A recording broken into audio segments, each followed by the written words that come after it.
Je vais vous lire un petit extrait, et je vais vous lire le début du prologue. Belgique, quelque part dans un petit village ardennais, courant des années 1960. Une sorte de baie des cochons les confinait sur leur terre, en retrait du village. La ferme des Théodore se trouvait à l'extrémité du hameau, comme posée là par hasard. Le paysage était parsemé de têtes de morts, variétés de boules herbacées différentes des sèches qui, virevoltantes, roulent dans les villes fantômes du Far West, où se jouèrent des duels au colt dans le silence du vent. Juste des molinis, des tourbières et des fougères, trempés, enracinés par la queue et flottant par la gueule, à la surface des sables mouvants, tapissant sol et horizon, conférant à l'atmosphère humide et triste la paresse indolente d'une végétation inéluctablement inspirée par le passé. Là vivait le vieux ménage, toujours chaussé de bottes en caoutchouc crottés de purin, d'excréments du poulailler et de litières boueuses que la porcherie en déconfiture laissait fuir. Il fut un temps moins sale, un temps où le couple de fermiers partait à bicyclette, traversant le chemin en rondin, seule échappée possible pour le bourg voisin. Un jour, il s'était installé dans cet endroit, oublié ou perdu. Leur exil ne fut pas un choix, seulement un héritage capricieux d'une parenté éloignée. Il traversait donc le tracé sur pilotis, à vélo. Jules Théodore pédalait, supportant le poids d'un accordéon suspendu à son épaule par une bretelle, et de Colette assise sur le porte-bagages. Tenant fermement ses deux tambours au pot tendu, eux aussi hérités d'une vague parenté. Chaque samedi soir, les deux paysans se rendaient au petit bal musette du village. Jules y jouait un air engageant la danse, tandis que Colette tambourinait, avant de récolter auprès des prétendants le coupon qui confirmait qu'ils avaient bien payé leur tour. Au centre de la salle des fêtes se formaient des couples, amoureux un jour ou peut-être pour toujours. Ainsi nombre de familles furent fécondées au son du piano du pauvre. Depuis leur rencontre, les Théodore ne s'étaient plus quittés. Au début, ils vécurent étriqués dans la satisfaction d'une vie plus pleine que celle à mener seule, bientôt validée d'un mariage. Un mariage qui ne fut pas beau, sobre tout autant qu'eux, morne peut-être bien. Rapidement, l'excitation d'une existence nouvelle, chimère véritable, se dissipa. N'en restait plus que les vestiges flous d'un rêve lointain. Alors, ils filaient le train à la vieillesse qui déjà les tirait vers la faucheuse. En attendant cette fin, et sur le tard, Colette tomba enceinte. L'enfant était le portrait craché de son père, pour la plus grande joie de ce dernier. La fermière était contrainte d'accomplir sa mission, élever le garçon. Mais elle ne changerait rien à ses habitudes. Elle l'éleva comme ses poules, ses vaches et sanglochons croisés de porcs et de sangliers, plus agressifs et moins dociles, embrigadés dans la porcherie sur terre battue, qu'elle nourrissait de sauts de déchets sur lesquels les porcs se ruaient, grumelant, grognant, couinant. Omnivore aux défenses aiguisées, il dévorait tout, n'en subsistait rien. Au gamin, comme s'il fût un souillon, elle jetait des graines, que son père ramassait aussitôt. Puis il lui préparait une omelette au jambon, du pain perdu, lui flattant la tignasse le temps du repas.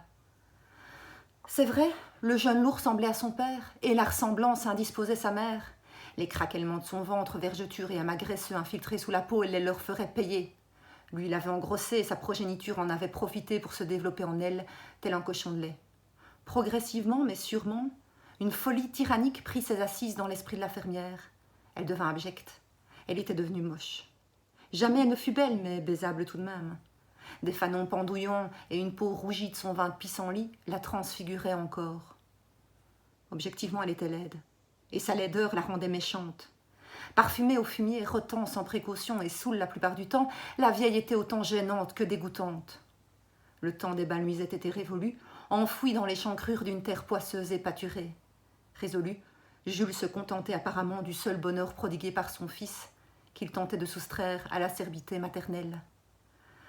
Lorsque son père s'absentait souvent au champ du coq, le gamin se faisait petit, caché derrière les mangeoires des bestiaux. La vieille au chignon gras, il l'évitait. Sans faillir, sans frapper, sans riposter, Jules subissait en silence ses sarcasmes, ne soupçonnant pas la dangerosité de son amertume. Un jour, les cloches du village carillonnèrent. Le vent emporta l'écho d'un ralliement jusqu'en la demeure des Théodore. Un drame bouscula le quotidien de l'ensemble des citoyens, mais aussi celui de Jules. La belle Eva, la cadette du marchand de clous, si fragile et si fraîche, toujours habillée d'une même robe, bleue, à petites fleurs jaunes, cette fille-là avait disparu.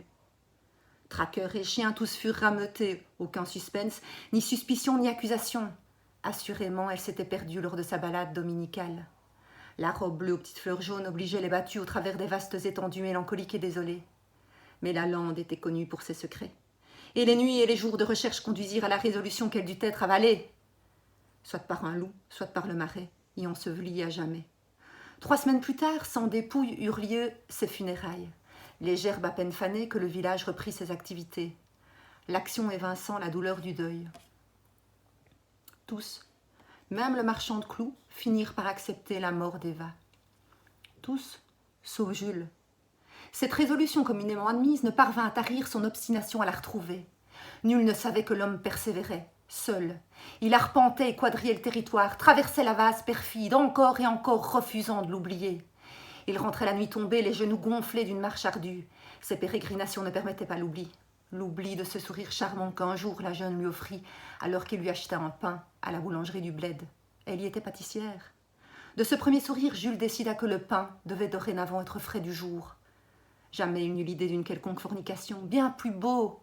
C'était juste un apaisement, un instant lumineux, une parenthèse que l'existence lui permettait encore, avant de retourner à sa vie dans la fange, parmi les poules, les porcs et sa laide.